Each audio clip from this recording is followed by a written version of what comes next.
إن الحمد لله نحمده ونستعينه ونستغفره ونعوذ بالله من شرور أنفسنا ومن سيئات أعمالنا من يهده الله فلا مضل له ومن يضلله فلا هادي له وأشهد أن لا إله إلا الله وحده لا شريك له وأشهد أن محمدًا عبده ورسوله الذي أرسله بالحق بشيرا ونذيرا وداعيا إلى الله بإذنه وسراجا منيرا فقد قال الله تعالى في كلامه المجيد والفرقانه الحميد فأعوذ بالله من الشيطان الرجيم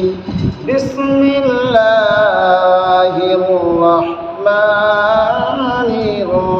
الرحيم عما يتساءلون عن النبأ العظيم الذي هم فيه مختلفون كلا سيعلمون ثم كلا سيعلمون ألم نجعل الأرض مهادا والجبال أوتادا وخلقناكم أزواجا وجعلنا نومكم سباتا وجعلنا الليل لباسا وجعلنا النهار معاشا وبنينا فوقكم سبعا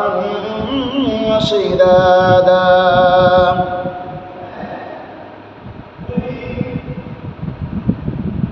সমস্ত প্রশংসা যাবতীয় গুণগান গুণকীর্তন সে মহান আল্লাহ রাব্বুল আলামিনের জন্য, যে মহান আল্লাহ রাব্বুল আলামিন তিনি আমাদেরকে কত সুন্দর করে, কত সুন্দর অবয়ব দিয়ে, কত সুন্দর স্ট্রাকচার ঢাঁচা দিয়ে আমাকে আপনাকে সৃষ্টি করেছেন। তার ব্যাখ্যা বর্ণনা দিয়ে আমি শেষ করতে পারবো না। এই পৃথিবীর কত নিপুণভাবে, কত নিখুঁতভাবে আল্লাহ রাব্বুল আলামিন কত সুন্দর করে সৃষ্টি করেছেন, তার বর্ণনা দেওয়া মানুষের পক্ষে কঠিন।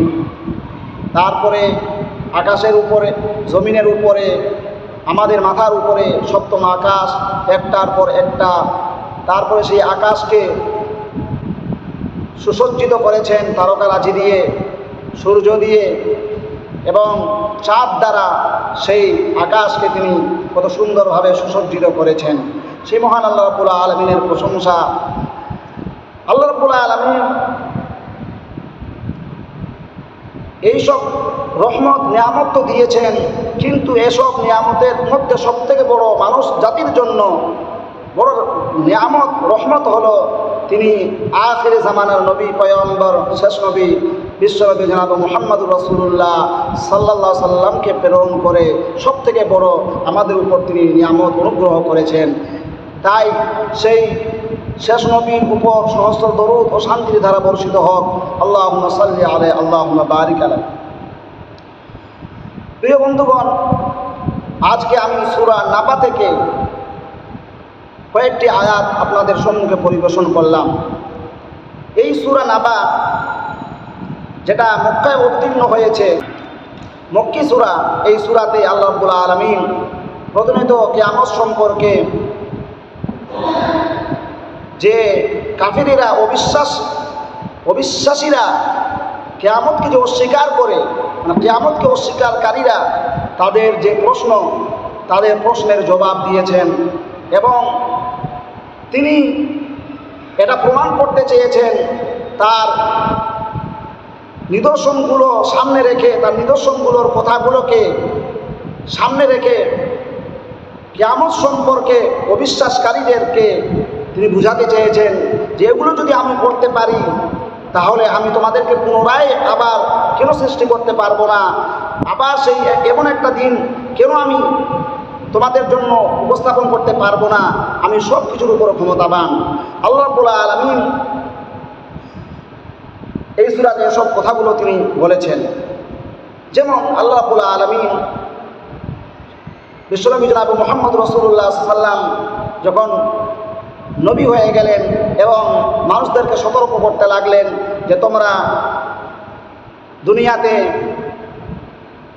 তোমরা এমনি এমনি আসনি, তোমাদেরকে খেলার ছলে দুনিয়াতে প্রেরণ করা হয়নি, তোমাদেরকে একটি উদ্দেশ্যের জন্য তোমাদেরকে সৃষ্টি করা হয়েছে, সেটা হলো আল্লাহর বন্দগি, আল্লাহর দাসত্ব।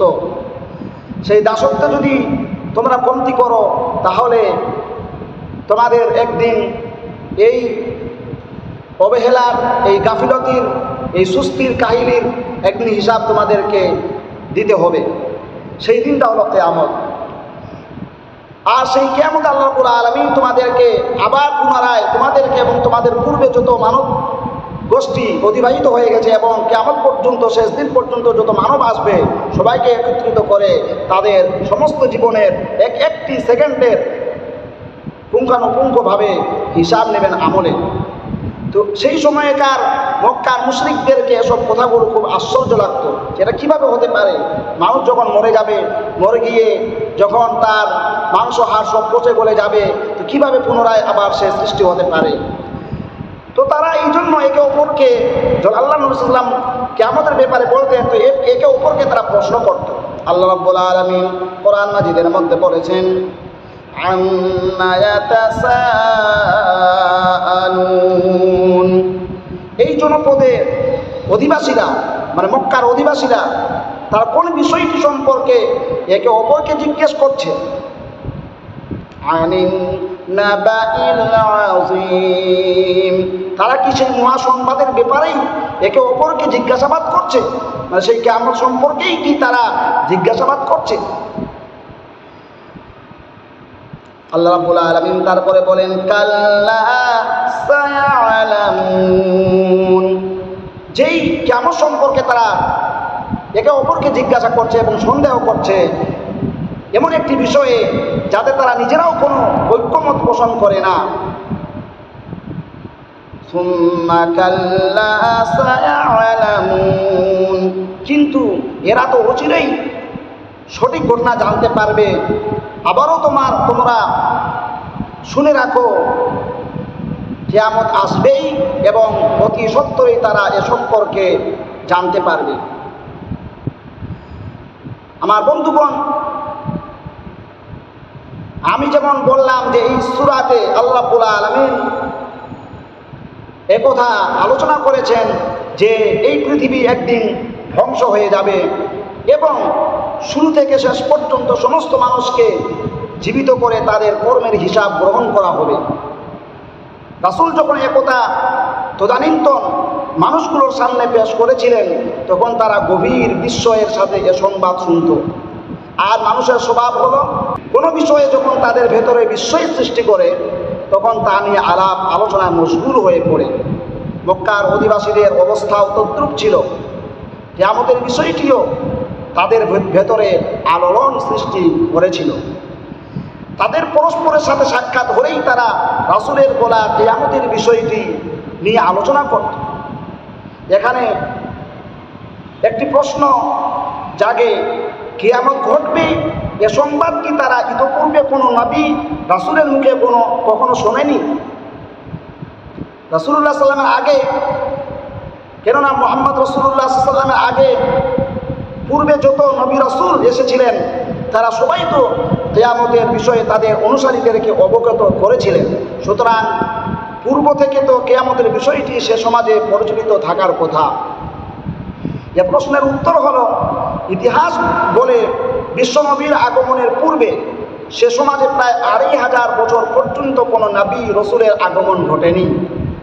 হযরত ইব্রাহিম ও ইসমাঈল আলাইহিস সালাম তদানীন্তন সমাজে যে আদর্শ প্রচার করেছিলেন তা অধিকাংশ মানুষ বিস্তৃত হলেও সে আদর্শের প্রভাব তখন পর্যন্ত সমাজে সামান্য হলেও বিদ্যমান ছিল।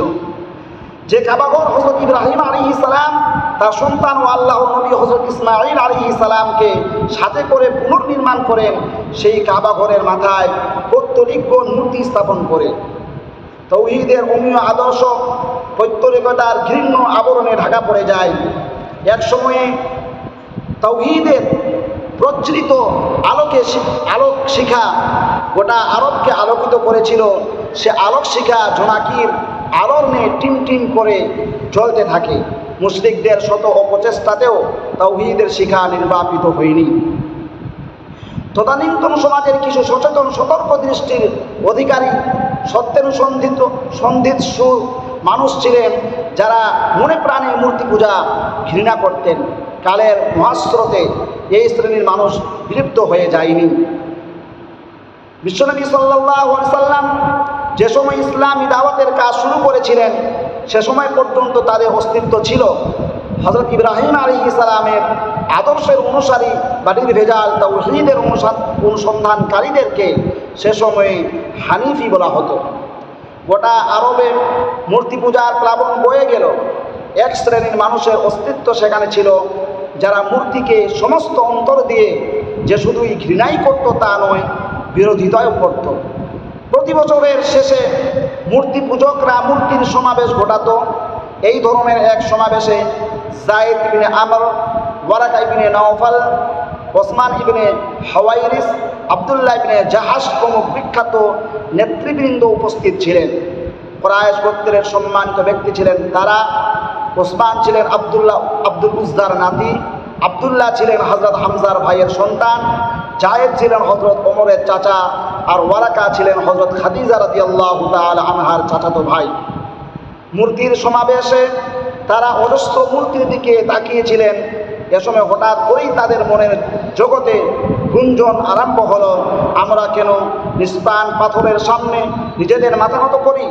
কেন আমরা এই জড় পদার্থের আরাধনা করি? এসব কাজ তো অনর্থক। এসব পাথরের মূর্তি তো কারো কোনো উপকার বা ক্ষতি করার ক্ষমতা রাখে না। তাহলে কেন আমরা এসবের আরাধনা করব? বিশ্বনবী সাল্লাল্লাহু আলাইহি ওয়াসাল্লাম নবুয়ত লাভ করার অনেক পূর্ব থেকেই তার সাথে যায়েদের অত্যন্ত ঘনিষ্ঠ সম্পর্ক বিদ্যমান ছিল। যায়েদ মূর্তিকে ঘৃণা করে মহাসত্যের অনুসন্ধানে সে সময়ে সিরিয়া গিয়েছিলেন। সেখানে তিনি ইহুদি ও খ্রিস্টান ধর্মের ধর্মীয় নেতাদের সাথে মিলিত হয়েছিলেন, কিন্তু তিনি ওইসব ধর্মে সত্যের সন্ধান পেলেন না বিধায় তার মনের অস্থিরতা দূর হলো না। পুনরায় মক্কায় ফিরে এলেন। পরিচিতদের কাছে তিনি বলতেন, আমি হযরত ইব্রাহিম আলাইহিস সালামের আদর্শকে বিশ্বাসী করি, হানিফি ধর্ম মেনে চলি। হযরত ইব্রাহিম আলাইহিস সালামের আদর্শকে সে যুগে কেন হানিফি বলা হতো এ সম্পর্কে গবেষণালব্ধ জ্ঞান আমাদের কাছে নেই। তবে কোরআন, হাদিস, ইতিহাস ও গবেষকদের গবেষণা থেকে যতটুকু জানা যায়, যারা সে যুগে মূর্তি পূজা বর্জন করেছিল তাদেরকে হানিফি বলা হতো।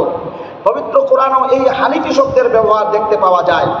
হযরত ইব্রাহিম আলাইহিস সালামের বলা কথাটি মহান আল্লাহ পবিত্র কোরআনে এভাবে বলেছেন, হানিফা ওয়া মা আনা মিনাল মুশরিকিন, আমি মুশরিকদের দলভুক্ত নই। এখানে হানিফ শব্দ ব্যবহার করা হয়েছে বিরত থাকার অর্থে। পবিত্র কোরআনের মুফাসসিরদের মধ্যে এই শব্দের অর্থ নিয়ে কিছুটা মতান্তর লক্ষ্য করা যায়। একদল মুফাসসির বলেন, হানিফি শব্দের অর্থ হলো বর্জন করা, ত্যাগ করা বা বিরত থাকা। কারণ আরবে যারা মূর্তি পূজা ত্যাগ করেছিল তাদেরকে হানিফি বলা হতো। আরেকদল মুফাসসির বলেন, হানিফ শব্দটা সুরিয়ানি এবং ইবরানি ভাষায় কপটতার অর্থে, মুনাফিকির অর্থে, কাফের হবার অর্থে ব্যবহার হয়। কারণ একদল মানুষ মূর্তির সাথে বিদ্রোহ করেছিল, সুতরাং আরবের পৈতৃকদের ভাষায় তারা মুনাফিক, কাফির হয়ে গিয়েছিল। এই কারণে পৈতৃকরা হযরত ইব্রাহিম আলাইহিস সালামের আদর্শের অনুসারীদেরকে হানিফি উপাধি দান করেছিল। সুতরাং তাওহীদের অনুসারীদের গর্বের সাথে নিজেদেরকে হানিফি হিসাবে পরিচয় দান করত। হযরত আসমা রাদিয়াল্লাহু তাআলা আনহা বলেন, আমি যায়েদকে দেখেছি, সে কাবা ঘরের দেওয়ালে হেলান দিয়ে বসে সমবেত কুরাইশদের লক্ষ্য করে আক্ষেপের স্বরে বলতো, হে কুরাইশ দল, আমি ছাড়া আর কেউ তোমাদের মধ্যে হযরত ইব্রাহিম আলাইহিস সালামের আদর্শের উপর প্রতিষ্ঠিত নেই। তদানীন্তন আরব সমাজে কন্যা সন্তান জন্মগ্রহণ করলে তাকে জীবন্ত কবর দেওয়া হতো। এই ধরনের অমানবিক প্রথার জায়দি প্রথম বিরোধিতাকারী ব্যক্তি। তিনি এ ধরনের অনেক কন্যা সন্তানকে নিজে প্রতিপালন করেছেন। মক্কার গোত্রপতি অথবা ছিল হযরত মুআবিয়ার নানা এবং উমাইয়ার মামাতো ভাই। উমাইয়া দেওয়ানের অস্তিত্ব বর্তমানেও রয়েছে, সে ছিল উঁচু স্তরের কবি। এই উমাইয়ারাও মূর্তি পূজার বিরোধিতা করত। এসবের বিরোধিতা করে সে কাব্য রচনা করেছিল। বদর যুদ্ধ যখন অনুষ্ঠিত হয় সে সময়ও সে জীবিত ছিল। বদরের যুদ্ধে অথবা নিহত হলে সে খুবই ব্যথিত হয়েছিল। কবিতার মাধ্যমে সে তার শোক প্রকাশ করেছিল। বোধ হয় এ কারণেই সে আল্লাহর নবীর আন্দোলনে যোগ দেয়নি। হাদিস শরীফে এসেছে, আল্লাহর রাসূল একদিন তার এক সাহাবীকে নিয়ে ভ্রমণে ছিলেন। পথে উক্ত সাহাবী কবি উমাইয়ার কবিতা আবৃত্তি করল। আল্লাহর নবী তাকে আরও উৎসাহিত করলেন কবিতা পাঠ করার জন্য। সাহাবী অনেক বড় একটা কবিতা আবৃত্তি করলেন। সমস্ত কবিতা শুনে আল্লাহর রাসূল মন্তব্য করলেন, উমাইয়া মুসলিম হবার কাছাকাছি এসেও মুসলমান হতে পারেনি। কায়েস ইবনে নুসবা নামক এক ব্যক্তি মূর্তি পূজার ঘোর বিরোধী ছিল। সেই মূর্তির যুগেও সে এক আল্লাহর উপর বিশ্বাসী ছিল। আল্লাহ রাসূল যখন দাওয়াতি কাজ শুরু করলেন তখনই সে ইসলামে শামিল হয়েছিল। আরবের বিখ্যাত বাগমি কায়েস বিনে সায়েদ আল আইয়াদিও নিজেকে মূর্তি পূজা হতে বিরত রেখেছিল। এ ধরনের অনেকেই তদানীন্তন আরবে মূর্তি পূজার বিরোধিতা করত। ওয়ারাকা ইবনে নওফেল এবং আব্দুল্লাহ ইবনে জাহাশ মূর্তি পূজা ত্যাগ করে খ্রিস্টান ধর্ম গ্রহণ করেছিলেন। বনি আমের ইবনে সাসা বংশের একজন ব্যক্তি, তার নাম ছিল আন্না বিগাতুল জাইদি। তিনি মূর্তি পূজার কঠোর বিরোধী ছিলেন এবং পরকাল, জান্নাত ও জাহান্নামের প্রতি বিশ্বাস করতেন। জীবনের সমস্ত কর্মকাণ্ডের জবাব আদালতে আখিরাতে দিতে হবে তা তিনি বিশ্বাস করতেন এবং মানুষের কাছে বলতেন। তিনি রোজা পালন করতেন এবং আল্লাহর কাছে তওবা করতেন। বনি আদি ইবনে নাজ্জার বংশের সিরমা ইবনে আনাসও ছিলেন মূর্তি পূজার ঘোর বিরোধী। মহানবীর আগমনের পূর্বে তিনি অত্যন্ত সহজ সরলভাবে জীবনযাপন করতেন। কোনো ধরনের মাদক দ্রব্য তিনি ব্যবহার করতেন না। নিজের স্ত্রী মাসিক হলে তিনি স্ত্রীর সাথে মিলিত হতেন না। স্ত্রীর সাথে মিলিত হলে তিনি গোসল ফরজ হয়েছে মনে করতেন। খ্রিস্ট ধর্ম গ্রহণ করার সিদ্ধান্ত নিয়েছিলেন, কিন্তু পরে তা গ্রহণ করেননি। তিনি বিশ্বাস করতেন আল্লাহর কোনো শরীক নেই। ইসলাম নির্দেশিত পদ্ধতিতে তিনি পাক না পাক বুঝে চলতেন। আল্লাহর নবীর দরবারে তিনি যখন এসে ইসলাম গ্রহণ করেন তখন তিনি বয়সের শেষ প্রান্তে পৌঁছেছিলেন। আল ইস্তিয়াব, আল ইসাবা এবং ইবনে হিসাব নামক বিখ্যাত গ্রন্থসমূহে এ ধরনের অনেক মানুষের নাম উল্লেখ করা হয়েছে যারা মূর্তি পূজা ত্যাগ করেছিলেন। এদের অনেক বড় একটা তালিকা এইসব গ্রন্থে লিপিবদ্ধ রয়েছে। এদের ভেতরে অনেকে নামাজ আদায় করতেন, তবে কিভাবে কোন নিয়মে নামাজ আদায় করতেন তা জানা যায় না। সুতরাং ইতিহাস বলে তদানীন্তন যুগে কিছু সংখ্যক মানুষের মনে পরকাল সম্পর্কে ধারণা ছিল বলেই তারা এ বিষয়ে মতানৈক্য করত।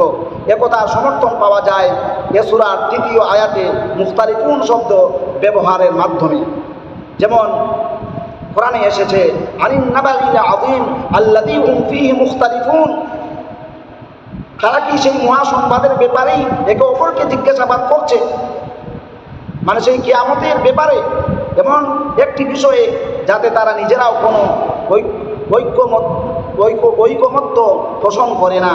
তারা নিজেদের কথার মধ্যে এক নয়, মুখতালিফ, বিভিন্ন জনের বিভিন্ন রকম ধারণা, বিভিন্ন রকমের কথা। তবে এ কথা অত্যন্ত সুস্পষ্ট যে পরকালের অস্পষ্ট ধারণা যাদের মধ্যে ছিল তাদের সংখ্যা ছিল অত্যন্ত নগণ্য। এজন্য আল্লাহ নবী যখন কিয়ামতের বিষয়ে তাদের সামনে পেশ করে বলছিলেন কিয়ামত সংঘটিত হবে এবং আখিরাতের ময়দানে, আদালতে আখিরাতে তোমরা এই দেহ নিয়েই উত্থিত হয়ে আল্লাহর সামনে নিজের যাবতীয় কর্মকাণ্ডের জবাবদিহি করবে, তখন তাদের চোখ বিস্ময়ে বিস্ফারিত হয়েছিল। তা বলতো এটা সম্পূর্ণ অসম্ভব ব্যাপার যে আমরা পচে গলে বিশেষ হয়ে যাব, আমাদের দেহের কোনো চিহ্ন থাকবে না, পুনরায় আমাদেরকে সৃষ্টি করে আমাদের কাছ থেকে হিসাব গ্রহণ করা কোনোক্রমেই সম্ভব হবে না।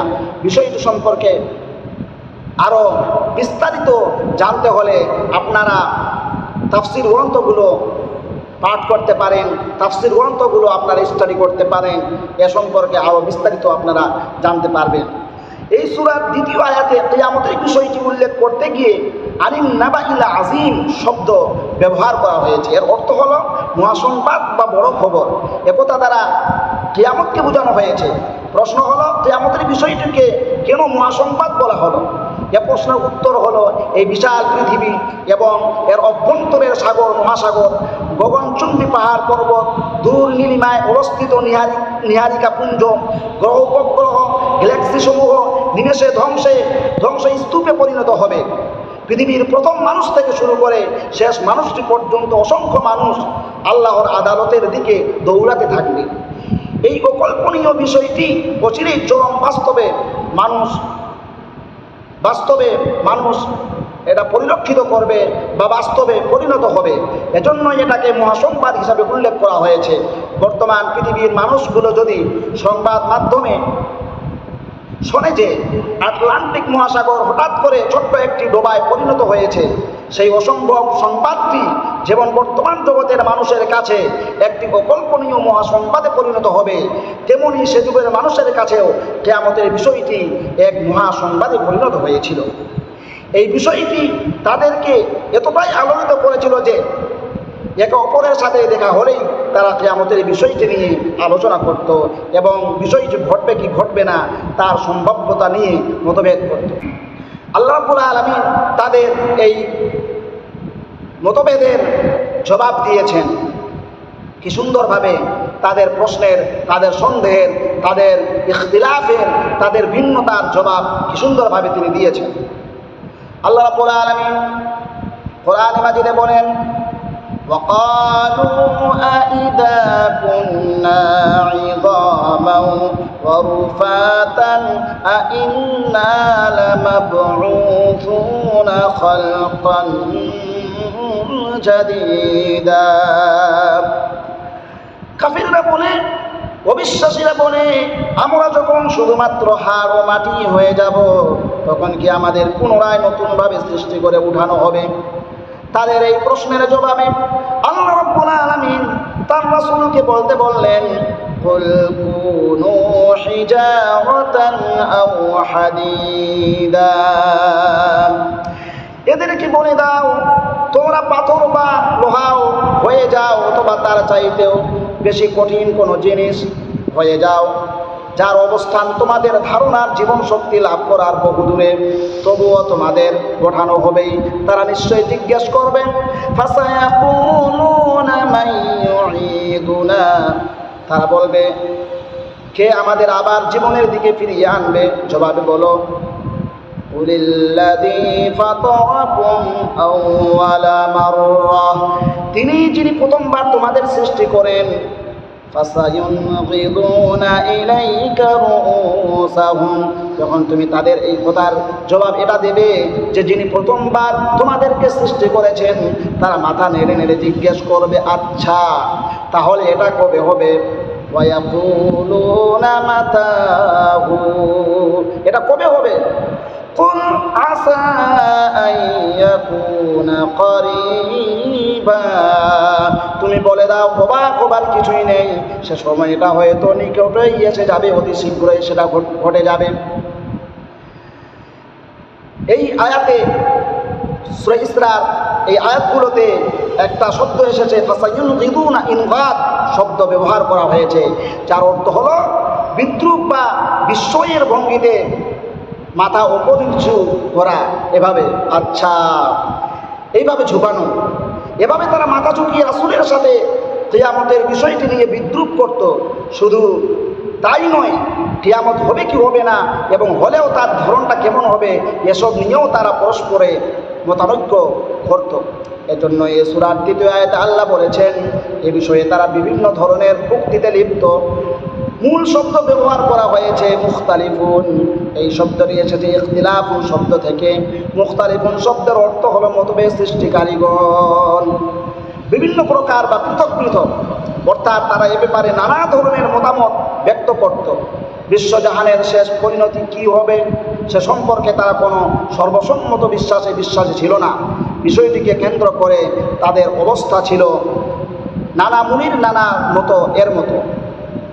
এরা কেউ ছিল খ্রিস্ট মতবাদের প্রভাবে প্রভাবিত, অর্থাৎ তারা পরকালীন জীবন ব্যবস্থায় বিশ্বাসী ছিল বটে, কিন্তু সে জীবন বর্তমানের মতো দৈহিক না হয়ে আধ্যাত্মিক জীবন হবে বলে ধারণা করত। দীর্ঘ 2500 বছর পূর্বে নবী রাসূলগণ পরকাল সম্পর্কে যে সঠিক চিত্র মক্কার জনগোষ্ঠীর কাছে পেশ করেছিল তা সম্পূর্ণ মিরিয়মান হয়ে গেলেও আবসা একটা ধারণার বেশ তাদের মধ্যে রয়ে গিয়েছিল। তবে বিষয়টিকে কেন্দ্র করে তার চরম সন্দেহে তারা ছিল। আল্লাহ রাব্বুল আলামিন তাদের ব্যাপারে বলেন, মা নাদরি মাস-সাআতু ইন নাযুন্নু ইল্লা যান্না ওয়া মা নাহনু বিমুস্তাইকিনিন। যারা বলতো যে পৃথিবীর মতো আমাদের জীবন হবে না, আধ্যাত্মিক একটা জীবন হবে, তারা কি বলতো, কিয়ামত কি জিনিস তা আমরা জানি না, আমরা কিছুটা ধারণা পোষণ করি মাত্র, দৃঢ় বিশ্বাস আমাদের নাই, ঠোস বিশ্বাস আমাদের নাই। আবার একদল ছিল যারা আল্লাহর অস্তিত্বে বিশ্বাসী ছিল বটে, কিন্তু সরাসরি পরকালীন জীবনকে অস্বীকার করত। তারা দাবি করত, ক্বালু উতু বিআবাইনা ইন কুনতুম সাদিকিন। আখিরাতের ব্যাপারে তোমরা সত্যবাদী হয়ে থাকলে আমাদের বাপদাদাদের জীবিত করে দেখাও। আরেকটি দলের অস্তিত্ব ছিল যারা প্রকৃতিতে বিশ্বাস করত এবং স্পষ্ট বলতো, মা হিয়া ইল্লা হায়াতুনাদ দুনিয়া নামুতু ওয়া নাহয়া ওয়া মা ইউহলিকুনা ইল্লা দাহর। জীবন বলতে তো শুধু আমাদের পৃথিবীর এই জীবনই, আমাদের জীবন ও মৃত্যু এখানেই, এবং কালের বিবর্তন ছাড়া আর কিছুই আমাদের ধ্বংস করে না। মক্কার একদল লোক ছিল যারা মৃত্যুর পরবর্তী জীবনকে সম্পূর্ণ অসম্ভব মনে করত। তারা দাবি করত, ক্বালা মান ইউহয়িল ইযামা ওয়া হিয়া রামীম। এই হাড়গুলো যখন পচে গলে গেছে, এতে আবার প্রাণের সঞ্চার করবে কে? এভাবে তারা পরকাল সম্পর্কে পরস্পর মতবিরোধে লিপ্ত হতো। এদের লক্ষ্য করে আল্লাহ তাআলা বলেন, ওয়াস-সামাই যাতিল হুবুক ইন্নাকুম লাফি কওলিন মুখতালিফ ইউফাকু আনহু মান উফিক। শপথ, ভিন্ন ভিন্ন আকৃতি ও রূপের অধিকারী আকাশের পরকাল সম্পর্কে তোমাদের কথাবার্তা পরস্পর বিভিন্ন। এটা পরকাল মেনে নিতে কেবল সেসব লোকই অপ্রস্তুত হয় যে প্রকৃত সত্য হতে বিমুখ। আকাশের মেঘমালা আর নিহারিকা পুঞ্জের বাইরের দৃশ্যের নানা ধরন হয়ে থাকে এবং এসবের মধ্যে কোনরূপ সামঞ্জস্য ও সাদৃশ্য খুঁজে পাওয়া যায় না। আল্লাহ রাব্বুল আলামিন সেই আকাশের শপথ করে বলছেন, তোমরাও ঠিক তেমনিভাবে পরকাল সম্পর্কে নানা ধরনের কথা বলছো এবং তোমাদের একের কথা আরেকজনের থেকে ভিন্ন। তোমরা কেউ মন্তব্য করছো এই জগৎ অনাদি অনন্ত, চিরন্তন এবং শাশ্বত, কখনো এটা ধ্বংস হবে না, এর কোনো শেষ নেই। কেউ বলছো কিয়ামত বলে কোনো কিছু কোনোদিন হবে না, আবার কেউ বলছো এই বিশ্ব ব্যবস্থা চির নতুন, নিত্য পরিবর্তনশীল এবং এক সময়ে এ পৃথিবী শেষ হয়ে যেতে পারে। তবে মানুষ সহ অন্যান্য যেসব জিনিস ধ্বংস হয়ে যাবে তার কখনো সৃষ্টি হবে না, বা এসব পুনরায় সৃষ্টি করা এক অসম্ভব ব্যাপার। তোমাদের মধ্যে আবার কেউ কেউ এই ধারণা পোষণ করো যে পুনরুজ্জীবন সম্ভব বটে, কিন্তু তার প্রক্রিয়া হলো মানুষ এই পৃথিবীতে পাপ পুণ্য যা করে থাকে তার ফল ভোগ করার জন্য সে পুনরায় এই পৃথিবীতেই জন্মগ্রহণ করে থাকে। কেউ বলে থাকো পুনর্জন্ম হবে বটে, তবে তার পূর্বে কর্ম অনুসারে ব্যক্তিকে জান্নাত বা জাহান্নাম যেতে হবে, তারপর সে পুনর্জন্ম লাভ করবে। তোমাদের কারো ধারণা হলো এই পৃথিবীর জীবনটাই একটি শাস্তিভোগ বিশেষ, আর যতক্ষণ পর্যন্ত মানুষের মন মানসিকতা পৃথিবীর জীবনের প্রতি আকৃষ্ট থাকে ততক্ষণ পর্যন্ত সে এই পৃথিবীতে বারবার মৃত্যুবরণ করে, এখানেই পুনরায় জন্মগ্রহণ করে। মানুষের প্রকৃত মুক্তি হলো তার ধ্বংস হয়ে যাওয়ার মধ্যেই নিহিত, এবং এভাবেই মানবাত্মা মহানির্বাণ লাভ করে থাকে। তোমাদের মধ্যে আরেকটি দল রয়েছে যারা ধারণা করে যে জান্নাত ও জাহান্নাম অবশ্যই রয়েছে, কিন্তু সেই সাথে তারা এই কথাও বিশ্বাস করে যে আল্লাহ তার একমাত্র পুত্রকে ক্রুশে অথবা শুলের উপর মৃত্যু দিয়ে মানুষের চিরদিনের পাপ সমূহের প্রায়শ্চিত্ত করে দিয়েছেন। সুতরাং সেই পুত্রের প্রতি বিশ্বাস স্থাপন করে তার পাপ কর্মের শাস্তি ভোগ থেকে নিরাপদ থাকবে। আরেকটি দল তোমাদের মধ্যে রয়েছে যারা কিয়ামত, পরকাল বা মৃত্যুর পরবর্তী দ্বিতীয় বিশ্ব ব্যবস্থা সম্পর্কে পরিপূর্ণভাবে বিশ্বাস করে এবং সেই সাথে একথাও বিশ্বাস করে যে আমাদের পীর সাহেব বা যে মাজারে আমরা ভক্তি শ্রদ্ধা অর্পণ করে থাকি, তিনি কিয়ামতের পরে আখিরাতের ময়দানে আমাদের পক্ষে আল্লাহর দরবারে সুপারিশ করে আমাদেরকে বিপদ মুক্ত করবেন। নাউযুবিল্লাহ। আমরা যে পীর বা বুজুর্গের অনুসরণ করি তিনি অত্যন্ত শক্তিশালী এবং আল্লাহর প্রিয় পাত্র। তিনি আল্লাহর উপরে প্রভাব বিস্তার করে তার মুরিদদেরকে পাপের পরিণতি থেকে হেফাজত করবেন। নাউযুবিল্লাহি মিন যালিক। এ ব্যাপারে তারা একমত হতে পারে না। ভিন্ন ভিন্ন মাজার বা পীরের মুরিদগণ ভিন্ন ভিন্ন ধারণা পোষণ করে থাকে। পরকাল সম্পর্কে মানুষের বক্তব্য ও ধ্যান ধারণার বিভিন্নতা ও পারস্পরিক বৈষম্য একথা অত্যন্ত বলিষ্ঠভাবে প্রমাণ করে যে ওই ভিত্তিক জ্ঞানের প্রতি অবিশ্বাস পোষণ করে মানুষ তার নিজের এই সৃষ্টি জগৎ সমূহের শেষ পরিণতি সম্পর্কে যে মতবাদ আবিষ্কার করেছে তা ক্রমে বৈজ্ঞানিক যুক্তির ওপরে প্রতিষ্ঠিত নয়, বরং তা চরমভ্রান্ত অজ্ঞতা প্রসূত ধ্যান ধারণার উপর প্রতিষ্ঠিত। পরকাল সম্পর্কে মানুষের যদি প্রকৃত সত্য জ্ঞান থাকতো তাহলে তাদের মতামত এতটা পরস্পর বিরোধী হতো না। মানুষের কাছে পরকাল জানার জন্য যখন সামান্যতম কোনো সূত্রই নেই, তখন রিসালাতের মাধ্যমকে গ্রহণ করা ব্যতীত মানুষের কোনো উপায় নাই। পরকালের প্রতি সন্দেহ পোষণকারীদের বিতর্ককে কেন্দ্র করে মহান আল্লাহ রাব্বুল আলামিন এই সূরার 4 এবং 5 নম্বর আয়াতে স্পষ্টভাবে জানিয়ে দিয়েছেন, কাল্লা সাউফা তা'লামুনা সুম্মা কাল্লা সাউফা তা'লামুন। কিন্তু এরা তো অচিরেই সঠিক ঘটনা জানতে পারবে। আবারও তোমরা শুনে রাখো, কিয়ামত আসবেই এবং অতি সত্বরই তারা এ সম্পর্কে জানতে পারবে। তাহলে বোঝা গেল কিয়ামত একদিন সংঘটিত হবে, এতে কোনো সন্দেহ নাই। এই পৃথিবী ধ্বংস হয়ে যাবে, এ সমস্ত কিছু শেষ হয়ে যাবে, নিঃশেষ হয়ে যাবে।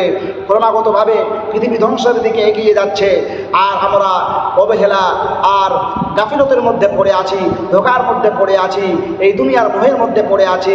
আমার বন্ধুগণ, এই দুনিয়া, এই পৃথিবী, এই বিশ্ব ব্যবস্থা, এই চাকচিক্যতা, এই দুনিয়ার শোভা, এই ধনসম্পদের একে অপরের কম্পিটিশন সব কিছু নিঃশেষ হয়ে যাবে। শুধু বাকি থাকবে একমাত্র যার সত্তা, যার চেহারা, যার মালিকানা শুধু বাকি থাকবে। তিনি হলেন সপ্তম আকাশ এবং 7 জমিনের মালিক এবং এতদ্ব্যতীত এর সবের মধ্যে যা কিছু আছে সব কিছুর একচ্ছত্র মালিকানা যার হাতে, বিয়াদিহিল মুলক, আল্লাহর হাতে একচ্ছত্র মালিকানা। তিনি তার সত্তা শুধু বাকি থাকবে, আর কোনো কিছুই বাকি থাকবে না। আল্লাহ রাব্বুল আলামিন কোরআন মাজিদের মধ্যে বলেছেন, ওয়ায়াবকা ওয়াজহু রাব্বিকা যুল জালালি ওয়াল ইকরাম। যিনি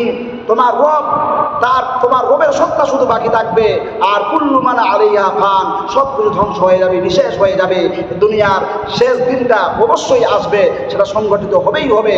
আর মানুষের সমস্ত কাজের, কর্মের, আমলের পুঙ্খানুপুঙ্খভাবে পরিপূর্ণভাবে তার হিসাব নিকাশ নেওয়া হবে। এমনকি মানুষের গলায় একটি রেজিস্টার ঝুলিয়ে দেওয়া হবে, একটি কিতাব ঝুলিয়ে দেওয়া হবে, আর বলা হবে, ইকরা কিতাবাক কাফা বিনাফসিকাল ইয়াওমা আলাইকা হাসিবা। তুমি তোমার কিতাব পড়ো, তোমার আমলনামার কিতাব পড়ো। তুমি আজ তোমার আমলনামা পড়ে তোমার নিজের ফয়সলার, তোমার নিজের হিসাব করার জন্য তুমি যথেষ্ট। এই জন্য আমার বন্ধুগণ, দুনিয়াতে আমাদেরকে চলতে হবে স্বচ্ছ হয়ে, ভালো হয়ে। যা কিছু করব ভালো সৎ আমল করব, যা কিছু বলবো সৎ কথা বলবো। কারণ মা ইয়ালফিযু মিন কাউলিন ইল্লা লাদাইহি রাকীবুন আতীব। মানুষ মুখ থেকে যা কিছু বের করে সেটাকে রেকর্ড করার জন্য, সেটাকে সংগ্রহ করার জন্য আল্লাহ রাব্বুল আলামিন আমাদের 2 কাঁধে 2টি ফেরেশতা নিয়োজিত রেখে দিয়েছেন। আর ওয়াকুল্লা শাইইন আহসাইনাহু কিতাবা, আমি তাদের সমস্ত কর্মবিধি সব কিছুকে আমি একটা খাতায় হিসাব করে রাখতেছি। তো সেই হিসাব করা খাতায় একদিন আমাদের সামনে খুলে দেওয়া হবে, আর আমাদের জীবনের সমস্ত হিসাব নিকাশ দিতে হবে। কেউ ছাড় পাবে না। যত বড় রাজা মহারাজা, যত বড় শক্তিশালী ব্যক্তি হোক না কেন, যখন দুই চোখ বন্ধ হয়ে যাবে, শ্বাস যখন স্তব্ধ হয়ে যাবে, তখন আর কোনো কিছু করার ক্ষমতা থাকবে না। আমার বন্ধুগণ, এই জন্য কিয়ামতকে বিশ্বাস করতে হবে। কিয়ামতকে যারা বিশ্বাস করে তারাই হলো প্রকৃতপক্ষে সফল কাম, তারাই হলো প্রকৃতপক্ষে ইমানদার। কারণ ইমানের যে 6টি আরকান রয়েছে তার মধ্যে একটা হলো কিয়ামতের উপর বিশ্বাস স্থাপন করা। এই জন্য আল্লাহ রাব্বুল আলামিন বলেছেন, ওয়াবিল আখিরাতি হুম ইউকিনুন, যারা আখিরাতের প্রতি দৃঢ় বিশ্বাসী, উলাইকা আলা হুদাম মির রাব্বিহিম ওয়া উলাইকা হুমুল মুফলিহুন, তারাই তাদের প্রভুর পক্ষ থেকে দেওয়া হেদায়েতের উপর প্রতিষ্ঠিত রয়েছে এবং তারাই হলো সফল কাম। আল্লাহ রাব্বুল আলামিন আমাদেরকে সফল কাম করুক, আমাদেরকে সাকসেসফুল করুক, আমরা যেন কিয়ামতের দিনটাকে ভয় করে দুনিয়াতে জীবন যাপন করতে পারি। আল্লাহ রাব্বুল আলামিন তুমি আমাদেরকে কবুল করো, আমিন সুম্মা আমিন। রব্বানা তাকাব্বাল মিন্না ইন্নাকা আনতাস সামিউল আলিম ওয়া তুব আলাইনা ইন্নাকা আনতাত তাওয়াবুর রহিম। আসসালামু আলাইকুম ওয়া রাহমাতুল্লাহি ওয়া বারাকাতুহু।